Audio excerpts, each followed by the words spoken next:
ආයුබෝවන් යථාර්ථවාදීව ලෝකයේ දෙස බලන්නට සත්‍ය සිදුවීම් සම්පිණ්ඩනයක පුවත් දිගහැරුම ශ්‍රද්ධරූප වාහිනී 6:30 ප්‍රධාන ප්‍රවෘත්ති විකාශය සමගින් මම කසුන් සේනානායක ප්‍රථමයෙන් පුවත් සිරස්තල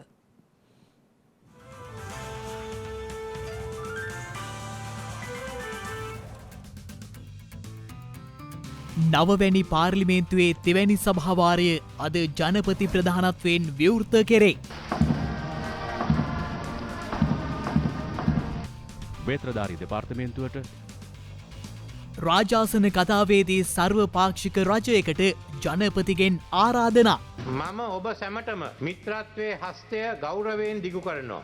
අතීතය පස කළා රට වෙනුවෙන් එකට එක්වෙන්න කියා විශ්වාසයෙන් යුතුව ආරාධනා කරනවා. ප්‍රදේශ රැසකට අදත් තද වැසි.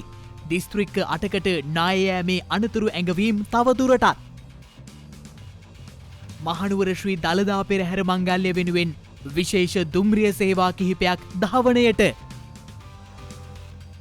චීන බලපෑම් නොතකා ඇමරිකානු කතානායිකාව තායිවානයට.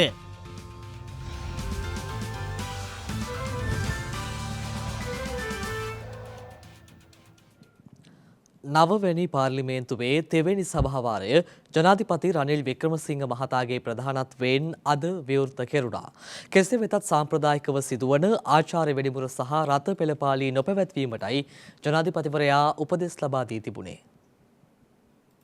අද පෙරවරු 9:30ට නවවැනි පාර්ලිමේන්තුවේ තෙවැනි සභාවාරය විවෘත කිරීමේ උත්සවය ආරම්භ කරමින් ආරාධිත අමුතන්ගේ පැමිණීම සිදු වුණා. We are awaiting the arrival of Honourable Speaker, serve and he will ceremonially declare open the කතානායක මහින්දයාපා Abeywardena මහතාගේ පැමිණීමෙන් පසු අග්‍රාමාත්‍ය දිනේෂ් ගුණවර්ධන මහතාගේ පැමිණීම සිදු කෙරුණු අතරේ ජනාධිපති රනිල් වික්‍රමසිංහ මහතාගේ සම්ප්‍රාප්තිය සිදු වූයේ ඉන් අනතුරුවයි.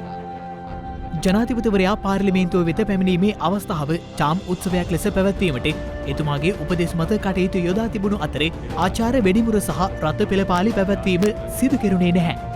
අනතුරුව කතානායක මහින්දයාපා අබේවර්ධන මහතා සහ පාර්ලිමේන්තුවේ මහලේකම් ධම්මික දසනායක මහතා විසින් ජනාධිපති රනිල් වික්‍රමසිංහ මහතා පිළිගැනීම සිදු කෙරුණා. දැන් ගරු ජනාධිපති රනිල් වික්‍රමසිංහ මැතිතුමා සහ එමාර්යාව මේ පාර්ලිමේන්තුවේ අභිනව සැසිවාරය ශ්‍රී ලංකා ප්‍රජාතාන්ත්‍රික සමාජවාදී ජනරජයේ 9 වන පාර්ලිමේන්තුවේ 3 වන සැසිවාරය විවෘත කිරීම වෙනුවෙන් ජනාධිපතිවරයා සඳහා පාර්ලිමේන්තුව ඉදිරිපිටදී ත්‍රිවිධ හමුදා ජනාධිපති උත්තමාචාර්යත්වය පිරිනැමුණා.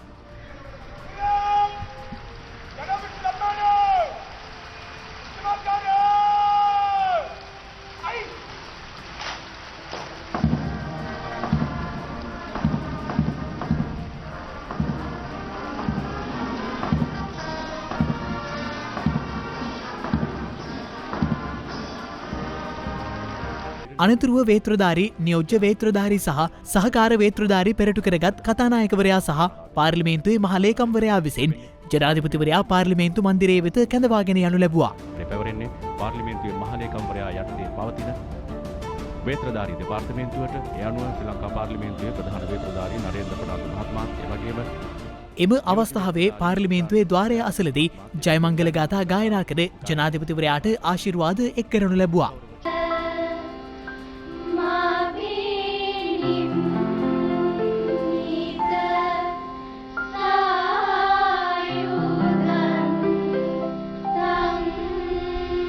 සභාගර්භයට පිවිසි ජනාධිපතිවරයා සභාවේ මුලසුන හෙබ වූ අතරේ මෙවර ජනාධිපතිවරයාගේ අසුනේ ජනාධිපතිවරයාගේ නිල ලාංඡනය වෙනුවට රාජ්‍ය ලාංඡනය සවිකර තිබීම විශේෂත්වයක්. අනතුරුව ජනාධිපතිවරයා විසින් ආණ්ඩුවේ ප්‍රතිපත්ති ප්‍රකාශය ඉදිරිපත් කරනු ලැබුවා. රට ගොඩ ගැනීම සඳහා පාර්ලිමේන්තුවේ සියලුම දෙනා එකට එකතු වී කටයුතු කිරීම මේ අවස්ථාවේ රටේ බහුතර ජනතාවගේ බලාපොරොත්තුව බව ජනාධිපති රනිල් වික්‍රමසිංහ මහතා අද ප්‍රකාශ කළා. ඒ නවවැනි පාර්ලිමේන්තුවේ තෙවැනි සභාවාරය විවෘත කරමින් රාජාසන කතාව සිදු කළ අවස්ථාවේදී එහිදී ජනාධිපතිවරයා විසින් සර්වපාක්ෂික ආණ්ඩුවක් පිහිටුවීම උදෙසා එක්වන ලෙස පාර්ලිමේන්තුව නියෝජනය කරන සියලු පාර්ශවයන්ගෙන් ඉල්ලීමක්ද සිදු කළා. අද මම ඔබ අමතන්නේ සෑම ශ්‍රී ලාංකිකයගේම ජනාධිපති ලෙසයි. මම බාරගත්තේ විපත්තියට ඇදවැදුණු රටක්. අපි දැවැන්ත අනතුරකට ගොදුරු වෙලා තියෙනවා. ඒ අනතුරින් රට බේරාගත හැක්කේ අප සියලු දෙනාම එකට එකතු වී මේ අභියෝගයට මුහුණ දුන්නොත් විතරයි. මේ පාර්ලිමේන්තුවේ සිටින ගරු මන්ත්‍රීවරුන් වගේම සමස්ත ජනතාවත් රට ගොඩනැගීමේ වෑයමට තම තමන්ගේ ශක්ති ප්‍රමාණයෙන් දායක වීම ඉතා වැදගත්. රට ගොඩනැගීම සඳහා පාර්ලිමේන්තුවේ සියලු දෙනාටම එකට එක් වී කටයුතු කිරීම මේ අවස්ථාවේ රටේ බහුතර ජනතාවගේ බලාපොරොත්තුවයි. එකට එකතු වුණොත් අපිට ශ්‍රී ලාංකේය ජාතිය ඉහළට ඔසවා තබන්නට හැකි වෙනවා. බෙදී වෙන් වුණොත් පරිහානියට හා අසරණභාවයට පත්වන්නේ මේ පාර්ලිමේන්තුවේ සිටින ජනතා නියෝජිතයන් පමණක් නෙමෙයි. මුළු මහත් ජාතියමයි. ඒ නිසා සර්වපාක්ෂික ආණ්ඩුවක් පිහිටුවීම උදෙසා එක්වෙන ලෙස මම යලිත් මේ පාර්ලිමේන්තු නියෝජිතයන් කරන සියලු පාර්ශ්වයෙන්ම ඉල්ලා සිටිනවා. මම ඔබ සැමටම මිත්‍රත්වයේ හස්තය ගෞරවයෙන් දිගු කරනවා. අතීතය පසකලා රට වෙනුවෙන් එකට එක් වෙන්න කියා විශ්වාසයෙන් යුතුව ආරාධනා කරනවා. ඉන්ධන ගෙන්වා ගැනීම සඳහා වෙනත් රටවලින් ණය ආධාර ලැබෙනතුරු බලා සිටීමේ ක්‍රමය අපි අවසන් කළ යුතුයි. ඒ නිසා අපේ රටේ අපනයන ආදායම සහ විදේශ ප්‍රේෂණයන්ට සරිලන පරිදි ඉන්ධන ගෙන්වා ගැනීමේ ක්‍රමවේදයක් අප ආරම්භ කරනවා. මෙහිදී ඉන්ධන සඳහා ගෙවීම සමබර කර ගැනීම සඳහා තෝරාගත් ආනයන සීමා කිරීමට අපට සිදු වෙනවා. අනික් අතින් ඉන්ධන සැපයීම සීමා කරන්නටත් සිදු වෙනවා. ඒ නිසා මේ අවුරුද්ද අවසන් වනතුරු මේ අපහසුකම් රට වෙනුවෙන් අපි දරා ගනිමු. ඒ අතීත උරුමය යලි ස්ථාපිත කරමින් අපේ අවසාන ඉලක්කය වන්නේ ශක්තිමත් හා සංවර්ධිත හරිත ආර්ථිකයක් නිර්මාණය කිරීමයි. පුද්ගලයන්ගෙන් පුද්ගලයන්ට රටේ ආර්ථික ප්‍රතිපත්තිය වෙනස් විය හැකිද? කාලයෙන් කාලයට ප්‍රතිපත්ති වෙනස් කිරීමට රටට හිතකරද? නැත්නම් අහිතකරද? මේ තත්ත්වය අපි ගැඹුරින් විමසා බැලුවා. ඊට පිළියම් ලෙස ඉදිරි වසර 25 සඳහා අපි ජාතික ආර්ථික ප්‍රතිපත්තියක් සකස් කරනවා. 2025 වෙද්දී ප්‍රාථමික අයවැය අතිරික්තයක් ඇති කර ගැනීම අපේ ඉලක්කයයි. ආර්ථික වර්ධන වේගය ස්ථාවර තත්වයකට ඉහළ නගවා ගැනීම අපේ උත්සාහයයි. 2026 වෙද්දී ස්ථාවර ආර්ථික පදනමක් ඇති කර ගැනීම අපේ අපේක්ෂාවයි. වර්තමානයේ රජයේ ණය ප්‍රමාණය දළදේශීය නිෂ්පාදිතයෙන් 140ක් 2032 වෙද්දී මේ දළදේශීය නිෂ්පාදනයෙන් 100ට වඩා අඩු මට්ටමකට ගෙන ඒම අපේ සැලසුමයි. ඒ අයුරින් ජාතික ආර්ථික ප්‍රතිපත්ති ඔස්සේ රටත් ජාතියත් ගොඩනැගීමේ ක්‍රියාවලිය අඛණ්ඩව ඉදිරියට ගෙන ගියොත් 2048 වසරේ 100 වෙනි නිදහස් සංවර්ධනයේ සමරන අවස්ථාවේදී පූර්ණ සංවර්ධිත රටක් බවට පත්වෙන්න අපට පුළුවන් වෙනවා. වර්තමානයේ ජනාධිපතිවරයා වෙත ලංකාවේ අතීත රජ කෙනෙකුට තිබූ බලයටත් වැඩි බලයක් උරුම කර දී තියෙනවා. එය වහාම වෙනස් කළ යුතුයි. රටේ ජනාධිපතිවරයා ජනතාවගෙන් ඉහළ වැජඹෙන රජ කෙනෙකු හෝ දෙවි කෙනෙකු විය යුතු නැහැ. ඔහු හා ඇය පුරවැසියන් අතුරින්ම කෙනෙක්. ඒ නිසා වෙනම කොඩි වෙනම ලාංඡන වෙනම ගරු සම්මාන වලින් පූජනීයත්වයට පත් කළ යුතු නැහැ. මගේ කතාව අවසන් කරමින් මම බුදුන් වහන්සේ දේශනා කළ අදහසක් ඔබට සිහිපත් කරන්න කැමතියි. අවස්ථා ගණනාවකදී බුදුන් වහන්සේ මේ කරුණ අවධානය කළ බව ත්‍රිපිටකයේ සඳහන් වෙනවා. අත්ත දීපා විහරත. තමා තමාටමත් දීපයක් වෙන්න. අපිට දීපයක් වෙමු.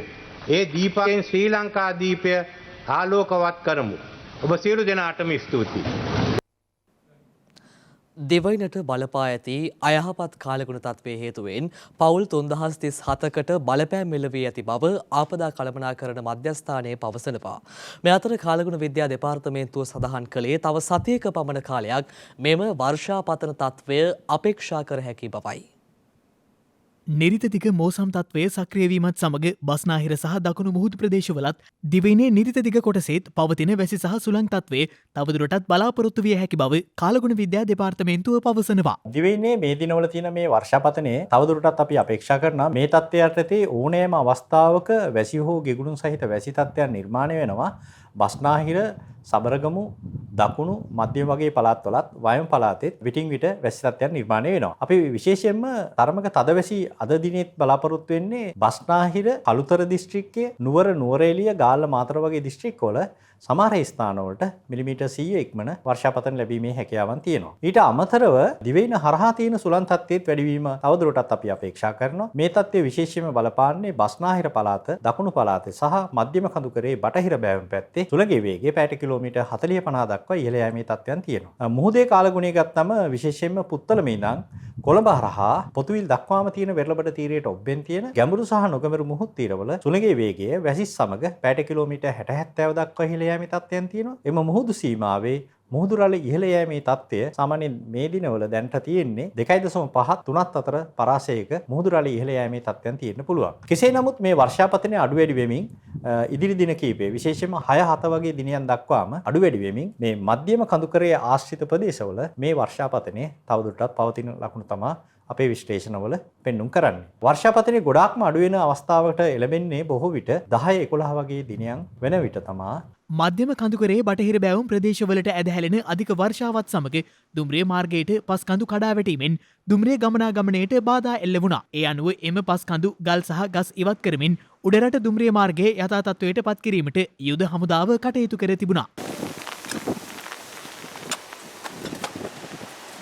මේ අතර දිස්ත්‍රික්ක 8කට තවදුරටත් නායෑම් අනතුරු ඇඟවීම් නිවේදන නිකුත් කර තිබෙනවා. දිස්ත්‍රික්ක 8කට නායෑම් අවදානම සඳහන් කරලා තියෙනවා. මේ දිස්ත්‍රික්කවල සිටින නායවලුන් කෑගල්ල, නුවර, මහනුවර, නුවරඑළිය යන ප්‍රදේශ සහ ගාල්ල, මාත්‍ර යන ප්‍රදේශවල කොළඹ දිස්ත්‍රික්කයේ සීතාවක ප්‍රදේශයටත් අපි නායෑම් අවදානම් දැනුවත් කරලා තියෙනවා. ඒ අනුව ඒ අවදානම් පිළි අරගෙන ආරක්ෂක ස්ථානවල සිටිය යුතු බව දැනුවත් කරනවා. නායෑම් තත්ත්වයේ සලකුණු මතුවහොත් පොළොව ඉරිතැලීම්, දෙදරුම්, ගොඩනැගිලි වල ඉරිතැලීම් වැනි දේවල් සිදුවහොත් වහාම 117 දුරකථන අංකයට දැනුවත් කරන. ඒ ක්ෂණිකයෙන් අපි ඒ සම්බන්ධව ක්‍රියා කිරීමට කටයුතු කරනවා. සලකුණු දුටුවහොත් වහාම එයින් ඉවත් වෙන ලෙස අපි සියලුම ජනතාවගෙන් ඉල්ලා සිටිනවා. මේ අතර මධ්‍යම කඳුකරේ බටහිර බැවුම් ප්‍රදේශවලට තවදුරටත් අකණ්ඩව ඇදහැලෙන අධික වර්ෂාව හේතුවෙන් ඉහළ කොත්මලේ ජලාශයේ වාන්දරටු දෙකක් තවදුරටත් විවෘත කර තිබෙනවා. ඉහළ කොත්මලේ ජල පෝෂක ප්‍රදේශවලට ඇදහැලෙන අධික වර්ෂාවත් සමග ජලාශ වේල්ලේ සෙසු වාන්දරටු ස්වයංක්‍රීයව විවෘත වන නිසා ජලාශ වේලට පහලින් කොත්මලා ඔය දෙපසේ පදිංචිකරුවන් ඒ පිළිබඳව සැලකිලිමත් වන ලෙසයි ජලාශ භාර ඉංජිනේරුවන් දැනුම් දී ඇත්තේ. පසුගිය දින කිහිපය තුළ ඇදහැරුණු ධාරාපතන වර්ෂාව අනුව දිවයිනේ දිස්ත්‍රික්ක 8කට බලපෑම් ඇති වෙලා තියෙනවා. මේ අනුව රත්නපුරය, නුවරඑළිය, ගාල්ල, මහනුවර, හම්බන්තොට, කෑගල්ල, මාතලේ සහ මාතර යන දිස්ත්‍රික්කවල ප්‍රාදේශීය ලෝකම් කොට්ටාශ 43කට මෙම ආපදා තත්ත්වයන් ඇති වෙලා තියෙනවා. මේ අනුව අද වන විට ආරක්ෂක ස්ථාන 15ක පවුල් 485ක් සහ පුද්ගලයන් 2374ක් ස්ථානගත කරලා තියෙනවා. ඒ අනුව සම්පූර්ණ බලපෑමට ලක් වූ පවුල් සංඛ්‍යාව 3037ක් සහ පුද්ගලයන් 12289ක් වෙනවා. මේ දක්වා මියයෑම් 3ක් රපෝර්තු කරලා තියෙනවා. අතුරුදහන් වීම් 4යි. ඒ සම්බන්ධව අද දින උදෑසනත් ත්‍රිවිධ හමුදා පොලිසිය සහ සොයා බැලීමේ කණ්ඩායම ඒ සොයා බැලීම් කටයුතු සිදු කරන් යනවා. අපේ වැදගත්ම පණිවිඩය වන්නේ රළු සැඩපහරවල් තියෙන ගංගා ඇලදොල තරණය කිරීමනුත් ඊට අමතරව තවත් විශාල ජල පහරවල් පැමිණෙන මාර්ගවල රළු සැඩපහරවල් හරහා ගමන් කිරීම අවදාන තත්ත්වයන් වල මුණ නොදී ආරක්ෂා සහිතව තමන්ගේ ආරක්ෂාව සටහන් කර ගන්නා මෙන් ජනතාවගෙන් ඉල්ලා සිටිනවා. යම් විදිහකින් හෝ අපිට තොරතුරු නොලැබුණු කෙනෙක් සිටිනම් තවද යම් අවශ්‍යතාවයක් තිබෙන කෙනෙක් සිටිනම් 117 ආපදා කළමනාකරණ මධ්‍යස්ථාන හදිසි අමතුම් අංශයට අමතන රාජ්‍ය ලේකම්වරුන්ට සහ දිසාපතිවරුන්ට අවශ්‍ය මුල්‍ය ප්‍රතිවාදන ලබා දී තිබෙනවා. ඔය ඔබට අවශ්‍ය සියලුම ආහාර ද්‍රව්‍ය ලබා දීම සඳහා දින ගණනාවක් පුරා ගෙවීම් ප්‍රමාද වූ ඩීසල් නෞකාවක් සඳහා සියලු ගෙවීම් කළ බව බලශක්ති අමාත්‍ය කංචන විජේසේකර මහතා පවසනවා. ඒ අනුව ඊට අදාළ ඉන්ධන ගොඩබෑමේ කටයුතු අද ආරම්භ කෙරුණා. ඩීසල් බහලුම් සඳහා ඊයේ සිදු කළ ගෙවීම් අනුව අද දිනේ ඒවා මුදා හැරීම ආරම්භ කරන බව අමාත්‍ය කංචන විජේසේකර මහතා පවසනවා. ට්විටර් පණිවුඩයක් නිකුත් කරමිනුයි අමාත්‍යවරයා මේ බව සඳහන් කළේ. ජෙට් ඉන්ධන සැපීම සඳහා ලංකා ඛනිජ තෙල් සංස්ථාව වසර එකක ගිවිසුමකට එළඹ ඇති අතරේ අගෝස්තු 12 සහ 14 යන දිනවල පළමු බහලුම ලැබෙනු ඇති බව සඳහන් වනවා. එමෙන්ම පෙට්‍රල් බහලුම් එකක් සහ ඩීසල් බහලුම් එකක් සඳහා අමතර අත්තිකාරම් ගෙවීමක් සිදු කර ඇති බවද අමාත්‍යවරයා සිය පණිවුඩය ඔස්සේ වැඩිදුරටත් සඳහන් කර තිබෙනවා. මේ අතර QR කේත ක්‍රමය යටතේ මේ වන විට දෙවන පුරා පෙරවුම් හල්වලින් ඉන්ධන නිකුත් කරනවා. මේ වන විට QR කේත ක්‍රමයට ලියාපදිංචි වී ඇති වාහන සංඛ්‍යාව 52,74,800ක් වෙනවා. මේ අතර ලෝක වෙළඳපොලේ බොරතෙල් බැරලයක මිල තවදුරටත් පහළ යමින් පවතිනවා. ඒ අනුව බ්‍රෙන්ට් වර්ගයේ බොරතෙල් බැරලයක මිල අද සටහන් වුණේ $99.66ක් ලෙසයි. ඊයේ එය $99.91ක් ලෙස සටහන් වුණා. WTI බොරතෙල් බැරලයක මිල දැක්වුණේ $93.80ක් ලෙසයි. කොවිඩ් අවදානම යළි ඉහළ යමින් පවතින බැවින් කඩිනමින් එන්නත්කරණය සඳහා යොමු වන ලෙස ජනාධිපති රනිල් වික්‍රමසිංහ මහතා ඊයේ විශේෂ ප්‍රකාශයක් සිදු කරමින් ජනතාවට දැනුම් දී තිබෙනවා.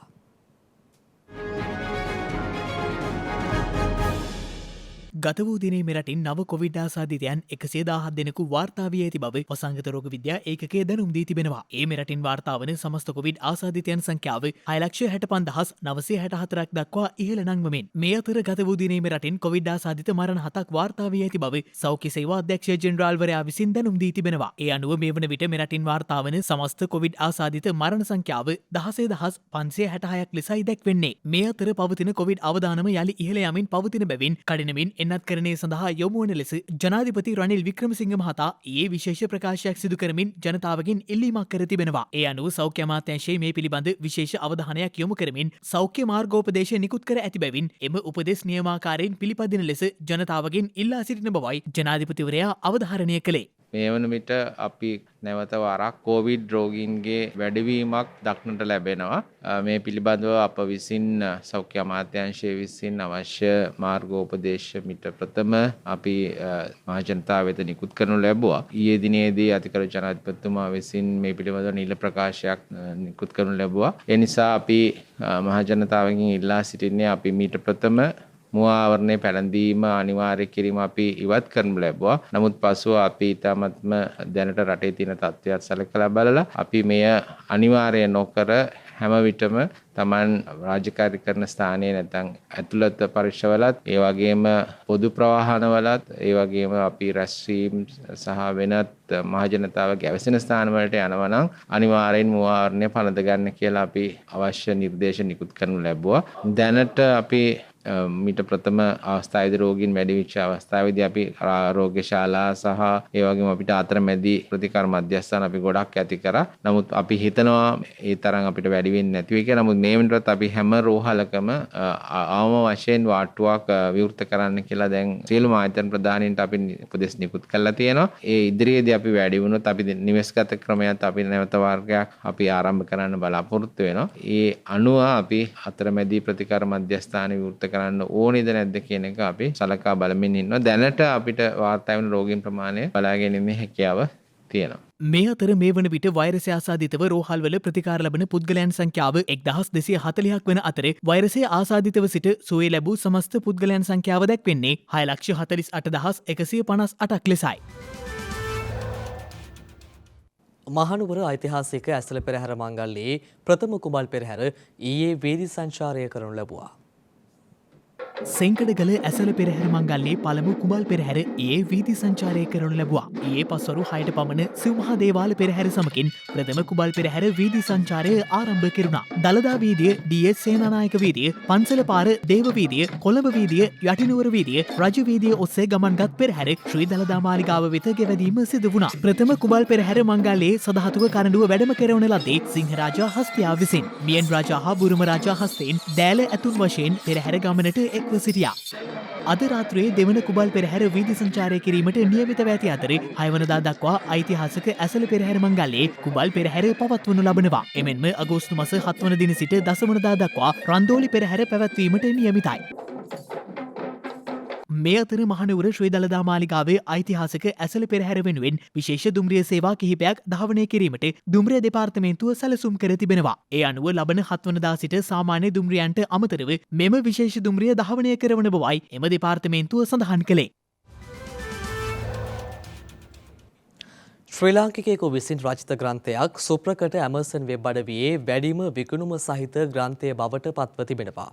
එහි තවත් සුවිශේෂීත්වයක් වන්නේ එම ග්‍රන්ථයෙන් ලද ලාභය මෙරට දරුවන්ගේ සෞඛ්‍ය අවශ්‍යතා සම්පූර්ණ කිරීම වෙනුවෙන් ක්‍රියාත්මක සේව බේබී ව්‍යාපෘතිය වෙනුවෙන් පරිත්‍යාග කර තිබීමයි. ශ්‍රී ලාංකික ලේඛකයෙකු විසින් රචනා කළ ග්‍රන්ථයක් ඔස්ට්‍රේලියාවේ සුප්‍රකට ඇමසෝන් වෙබ් අඩවියේ රොබෝටික්ස් වර්ගීකරණය තුළ වැඩියෙන්ම අලෙවි වූ ග්‍රන්ථය බවට පත්ව තිබෙනවා. ඔස්ට්‍රේලියාවේ මෙල්බර්න් නුවර පදිංචි ප්‍රභාෂ් ගලගෙදර මහතා විසින් රචිත In Pursuit of Happiness Through Artificial Intelligence නැමැති ග්‍රන්ථයයි එලෙස රොබෝටික්ස් වර්ගීකරණය තුළ වැඩියෙන්ම අලෙවි වූ ග්‍රන්ථය බවට පත්ව ඇත්තේ. එමෙන්ම එය ප්‍රභාෂ් ගලගෙදර මහතා විසින් රචිත ප්‍රථම ග්‍රන්ථය වීමද විශේෂත්වයක්. තීරණය කරා ආටිෆිෂල් ඉන්ටෙලිජන්ස් එහෙම නැත්නම් කෘත්‍රිම බුද්ධිය කියලා සිංහලෙන් කියන ඒක ගැන ලියන්න. මට හිතුණා ඉතින් ගොඩක් කෙනෙකුට මේක ප්‍රයෝජනයක් වෙන්න නම් ටෙක්නිකල් එකක් ලියලා වැඩක් නැහැ. non technical ඒ කියන්නේ හැමෝටම තේරුම් ගන්න පුළුවන් විදිහට ලිව්වා නම් ඒක හොඳයි කියලා මට හිතුණා. ඉතින් පළකල දවසේ ඉඳන් මේක ඕස්ට්‍රේලියාවේ වැඩිම ආටිෆිෂල් ඉන්ටෙලිජන්ස් රොබොටික්ස් ඔය කියන හැම අංශයකම විකිරණ වැඩිම පොත බවට පත් වුණා. මේ අද වෙනකොට දවස් 12ක් ඛණ්ඩව අංක 1 ස්ථානයේ රැඳී සිටිනවා. ඉතින් ඒක ඇත්තටම සන්තෝෂයක්. ප්‍රභාෂ් ගලගෙදර මහතා විසින් රචිත මෙම ග්‍රන්ථය අලෙවි කිරීමෙන් ලැබෙන ලාභය ශ්‍රී ලංකාවේ කුඩා දරුවන්ගේ සෞඛ්‍ය අවශ්‍යතා සම්පූර්ණ කිරීමට සේරුවිල මංගල රජු මහා විහාරයත් ශ්‍රී ලංකා පරිජන්ම විශේෂඥ වෛද්‍යවරුන්ගේ සංගමයත් ඒකාබද්ධව පිහිටුවාගත් සෙව්ව බේබී සංවිධානය මගින් ක්‍රියාවට නැංවෙන පුණ්‍ය ව්‍යාපෘති සඳහා යෙදවීමට ඒ මහතා කටයුතු කර තිබෙනවා. මේක ඇත්තටම අදහස මේක මුදල් ලැබීමවත් මේකෙන් ප්‍රසිද්ධියක් ලබා ගැනීමවත් ඒ කිසිම දෙයක් නෙමෙයි. මේක දෙන්න ඕනේ පරිත්‍යාගයක් විදිහට ශ්‍රී ලාංකික මොකක් හරි දෙයකට කියලා. එතකොට මට මේ සුබෝධි ස්වාමීන් වහන්සේ සේව් බේබී චැරිටි එක ගැන හම්බුණා, අහගන්න ලැබුණා. ඒකෙන් කරන වැඩ ගැන සෑහෙන මට පැහැදීමක් ඇති වුණා. ඉතින් මට හිතුණා ඒකට මේ ලැබෙන ලාභය ලබා දෙනවා කියලා. එම ග්‍රන්ථය සම්බන්ධයෙන් පාඨකයන් දැක්වූයේ මෙවන් අදහසක්. මම දකිනවා මේ පොතෙන් ලැබෙන සම්පූර්ණ ලාභය ඩෙඩිකේට් කරලා තියෙනවා ශ්‍රී ලංකාවේ Save the Baby කියන පුණ්‍ය ආයතනයට. මම ඉන්පස්සේ Save the Baby පුණ්‍ය ආයතනය පිළිබඳව හොයා බලනකොට මෙය විශේෂයෙන්ම ලංකාවේ පෙරිනේටල් මෙඩිකල් සොසයිටි එකත් එක්ක සම්බන්ධ වෙලා සේරුවිල මංගල රජ මහා විහාරය මුල් වෙලා අපේ පූජ්‍ය අලුදෙණිය සුබෝධි ස්වාමීන් වහන්සේ මූලිකත්වය අරගෙන ක්‍රියාත්මක වෙන පුණ්‍ය ආයතනයක්. පොත කියවන ගමන්ම ශ්‍රී ලංකාවේ අත්‍යවශ්‍ය සේවාවන් සඳහා යොමු වෙච්ච මේ වගේ පුණ්‍ය ආයතනයකට මෙහි අරමුදල් යොමු වෙනවා කියන්නේ පිටරටවල ජීවත් වෙන ශ්‍රී ලාංකික විදියට අපිට පුළුවන් නම් මේ පොතක් මේ වෙබ්සයිට් එකෙන් මිලදී අරගෙන පොත කියවන තමන් ශ්‍රී ලංකාවේ සිදුවෙන මේ අති දැවැන්ත පුණ්‍ය කටයුත්තට යම්කිසි සහයෝගයක් ලබා දීමත් කරන්න පුළුවන් නම් මේක දෙආකාරයෙන් අපි ලබන ජයග්‍රහණ කියලා මම විශ්වාසයි.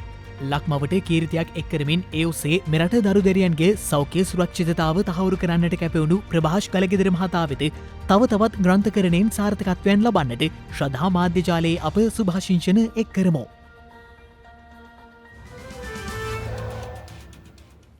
දැන් තවත් දේශීය පුවත් කිහිපයක් කෙටියෙන්.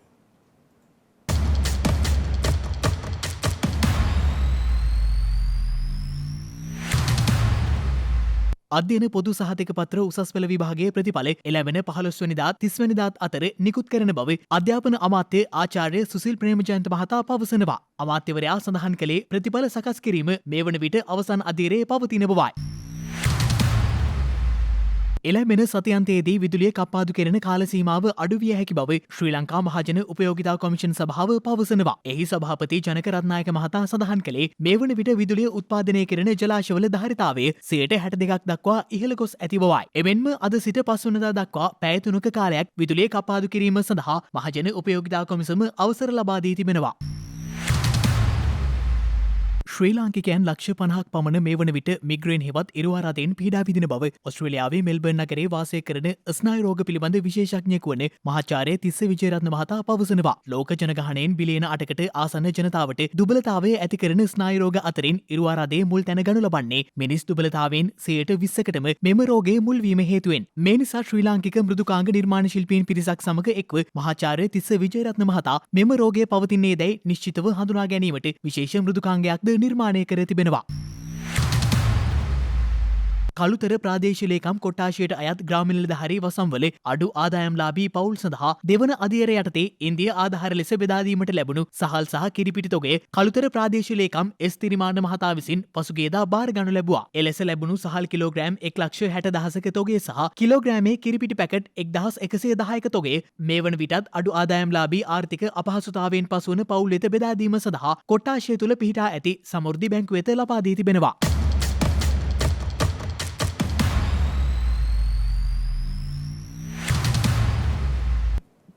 ලෝකයට දැනුම ගෙන යන්න සුක්කාන මතට ගත් වීර කාන්තාවක්. මේ සොයා බැලීම ඇය ගැන.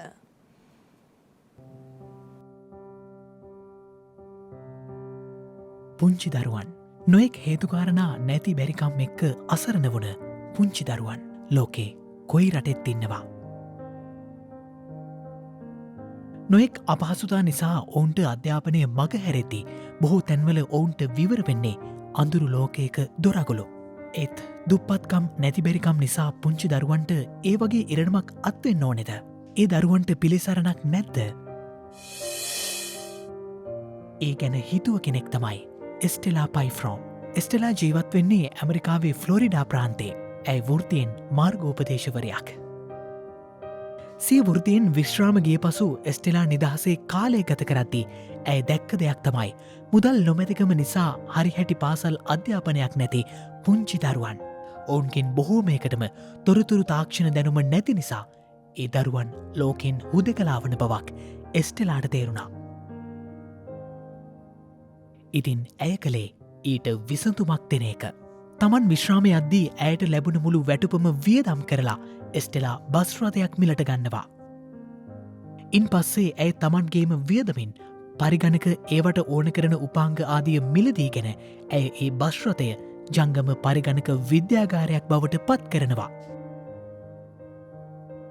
පස්සේ ඇය විසින්ම ඒ බශ්‍රතය ෆ්ලොරිඩාවේ තියෙන ළමානිවාස පුංචි පාසල් ඒ හැම තැනකටම පදවගෙන යනවා. ඒ අයට පරිගණක දැනුම දෙන්න ලෝකයත් එක්ක ඉස්සරහට යන්න. එස්ටෙලා මේ පුංචි දරුවන් බසයට නංවා ගන්නවා. කාලෙත් එක්ක ස්ටෙලාට තේරෙන්න ගත්තා පුංචි ළමයින්ට විතරක් නෙවෙයි වැඩිහිටියන්ටත් මේක ප්‍රයෝජන අත්විදින්න දෙන්න ඕනෙ කියලා. ඉතින් ඇය තීරණය කරනවා පොඩි ළමයින්ට වගේම පරිගණක දැනුම ඕන කැමති කෙනෙක්ට මේ බසයට ගොඩ වෙන්න ඉඩ දෙන්න. එස්ටෙලාගේ සතුට වුණේ මේ මුළු බස් එකම පුංචි දරුවන්ගෙන් පෙරුණු තැනක් කරන එක.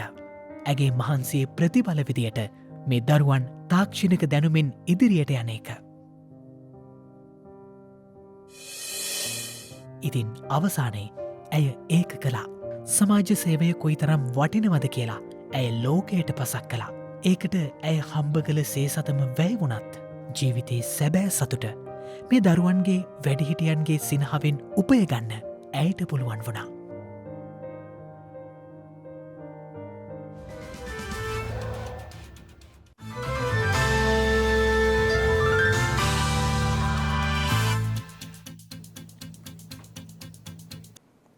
දැන් අවධානය විදෙස් පුවත් වෙත. එක්සත් ජනපද සභානායිකා නැන්සි පොලෝසි මහත්මිය ඊ රාත්‍රියේ තායිවානයට පැමිණ ඇති බව විදෙස් මාධ්‍ය වාර්තා කළා. චීනයේ දැඩි තර්ජනනොතකා එක්සත් ජනපද සභා කතානායක නැන්සි පෙලෝසි මහත්මිය ඒ රාත්‍රයේ තායිවානයට පැමිණ ඇති බව විදෙස් මාධ්‍ය වාර්තා කළා. ඒ අනුව ඇය වසර 25ක් තුළ චීනය විසින් හිමිකම් කියන ස්වයං පාලිත දිවයිනට ගිය ඉහළම ඇමරිකානු නිලධාරියා ලෙස ඉතිහාසගත වන බවයි විදෙස් වාර්තාවල දැක්වෙන්නේ. පෙලෝසි මහත්මියගේ සංචාරය චීනය සහ එක්සත් ජනපදය අතර රාජ්‍ය තාන්ත්‍රික ආතතිය වැඩි කිරීමට හේතු වී ඇත්තේ චීනය තායිවානය තම භූමියේ කොටසක් ලෙස ප්‍රකාශ කරන පසුබිමක මෙවැනි විදේශ රාජ්‍ය නිලධාරීන්ගේ සංචාරයන් තායිවාන දිවයිනේ ස්වෛරී භාවය පිළිගැනීමක් ලෙස සැලකීම හේතුවෙන්. කෙසේ වෙතත් මේ වන විට එක්සත් ජනපද සභා කතානායිකා නැන්සි පෙලෝසි මහත්මිය තායිවාන ජනාධිපති සායි ඉංවෙන් හමුවීමෙන් අනතුරුව නැවත පිටත්ව ගොස් ඇති බව විදෙස් වාර්තාවල සඳහන් වනවා. කෙසේ වෙතත් පෙලෝසි මහත්මියගේ සංචාරය හරහා මේ වන විටත් චීනයේ ප්‍රකෝපයට පත්වී ඇති අතර එළඹෙන පැය 24 තුළ තායිවාන සීමාවේ ගුවන් සහ සමුද්‍රයේ හමුදා අභ්‍යාස පවත්වන බවට චීනය නිවේදනය කර තිබෙනවා. තායිවානය විසින් එරට සීමාවේ සිදු කරන චීන හමුදා අභ්‍යාස එක්සත් ජාතීන්ගේ සම්මුතින් කඩකිරීමක් ලෙස හඳුන්වා ඇති අතර එය දෙවීනට එරෙහි ගුවන් හා මුහුදු අවහිරයක් බවට දැනුම් දී තිබෙනවා. එමෙන්ම ඒ සම්බන්ධව දවල මන්දිර ජාතික ආරක්ෂක ප්‍රකාශක ජෝන් කර්බි මහතා සඳහන් කළේ චීනයේ තර්ජන හෝ සටන්කාමී ප්‍රතිපත්ති පිළිබඳව එක්සත් ජනපදය නොසැලී කටයුතු කරන බවයි. තවද පෙලෝසි මහත්මියගේ සංචාරය හරහා දෙරට අතර ගැටුමක් ඇති කිරීමට හේතුවක් නොමැති බවද දවල මන්දිරය දැනුම් දී තිබෙනවා. කෙසේ නමුත් චීනය තායිවානය කෙරෙහි ආර්ථික බලහත්කාරකම් සිදු කළ හැකි බවට දවල මන්දිරය අනතුරු අඟවා ඇති අතර එක්සත් ජනපද චීන සම්බන්ධතා චීන හැසිරීම් සහ ඉදිරි ක්‍රියාමාර්ග මත රඳා පවතින බවට දැනුම් දී තිබෙනවා. මේ අතර එක්සත් ජනපද සභා කතානායක නැන්සි පෙලෝසි මහත්මියගේ සංචාරයේ මැද්දේ ලෝකයේ ඇත්තේ එකම චීනයක් යන පණිවිඩය ප්‍රවර්ධනය කිරීම සඳහා චීනයේ ප්‍රධාන භූමිය තුළ අද දින දරුණු ප්‍රචාරක මෙහෙයුමක් ආරම්භ කර ඇති බවටයි විදේශ මාධ්‍ය වැඩිදුරටත් වාර්තා කර ඇත්තේ.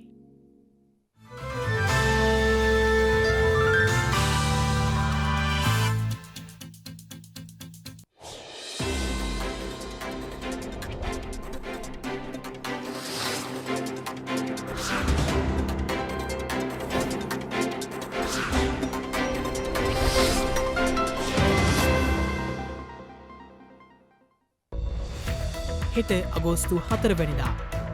1977 වසරේ ජූලි මස 21 වන දින පැවති ජාතික රාජ්‍ය සභාවේ ප්‍රථම මහා මැතිවරණයෙන් පසු ශ්‍රී ලංකා ජනරජයේ දෙවන ජාතික රාජ්‍ය සභාවේ මංගල රැස්වීම ආරම්භ කර ඇත්තේ 1977 වසරේ අගෝස්තු මස 4 වන දිනයි.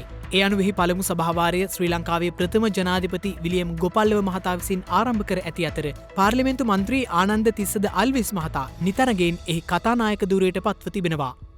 මෙරට සුවිශිෂ්ට නාට්‍යකරුවෙකු මෙන්ම නවකතාකරුවෙකු වන සුගත බාලද සිල්වා මහතා උපත ලබා ඇත්තේ 1928 වසරේ අගෝස්තු මස 4 වන දිනයි. නාසා ආයතනය විසින් ෆීනික්ස් අභ්‍යවකාශයානය අඟහරු ගවේෂණ මෙහෙයුමක් සඳහා අභ්‍යවකාශගත කර ඇත්තේ 2007 වසරේ අගෝස්තු මස 4 වන දිනයි.